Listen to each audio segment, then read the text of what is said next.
Voice, आज की आवाज।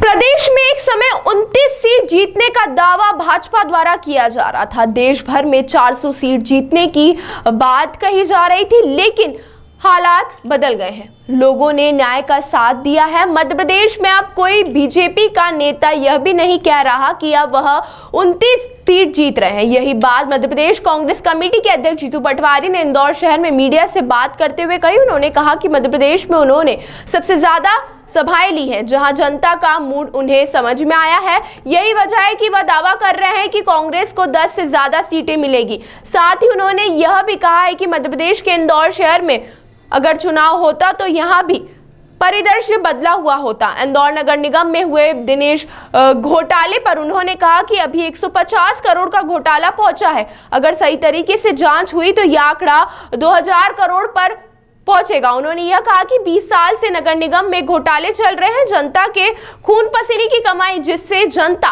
टैक्स अदा करती है, उस पर डाका डाला जा रहा है। नहीं, हमने ये कहा है कि जनता अपने मत का उपयोग करे, सदुपयोग करे, जो इच्छा पर वोट जरूर करे। लेकिन लाखों यहाँ पर भी मतदाता कांग्रेस से जुड़े थे, उनके लिए बूथ पर बैठेंगे इस बार कांग्रेस के लोग, उसकी क्या तैयारी? ये अभी आपको समय बताए। ताई के पास भी लोगों के फोन गए थे कि हम इस बार ये वोटा में वोट डालेंगे, फिर उन्होंने समझाया कि ऐसा नहीं है। इस तरीके से शिकायत वहाँ तक नहीं हुई। देखो, ताई इस शहर की सबसे वरिष्ठ नेताओं में से, व्यक्तियों में से, नागरिकों में से एक है।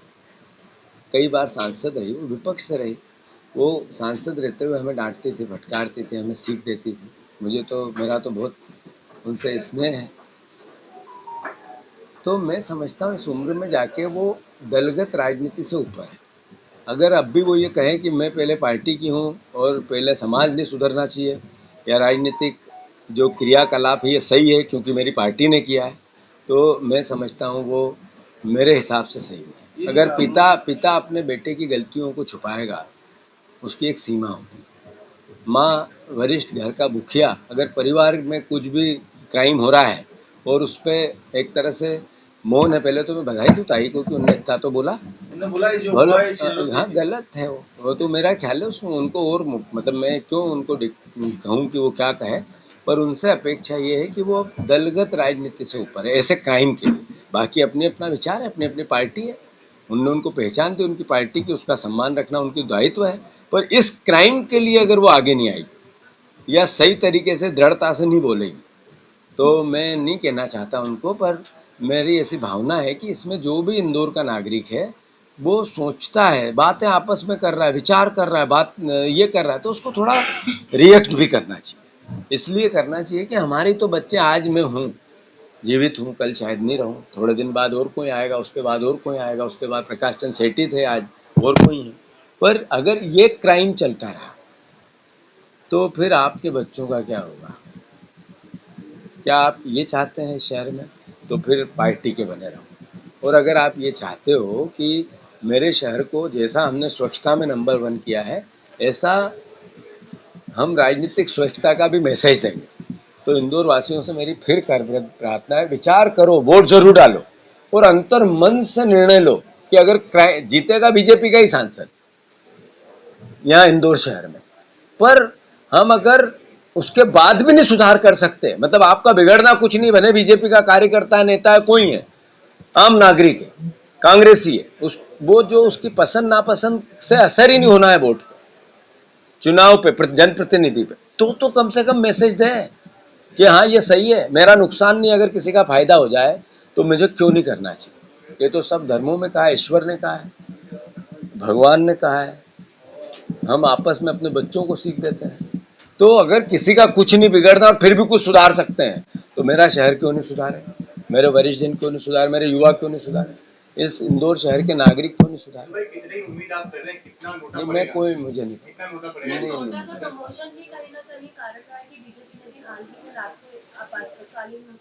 मुझे इससे कोई बीजेपी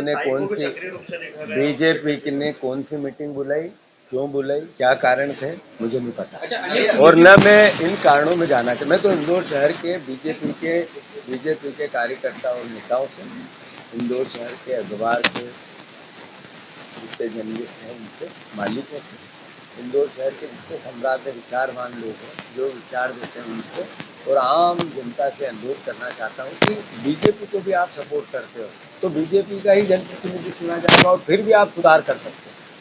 मतलब आपका पैसा एक भी खर्च नहीं हुआ और आपने बीमारी को सुधार दिया, मैसेज दे दिया, तो भी नहीं करेंगे तो फिर मेरा शहर जीवित शहर है, मेरा शहर मरा हुआ शहर नहीं है।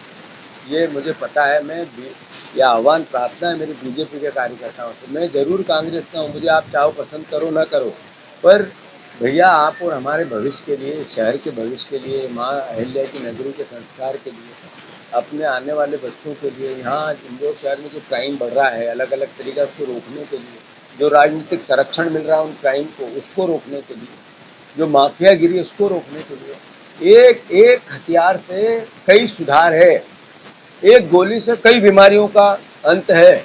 मैं इतना ही कहना चाहता हूँ और नमस्कार।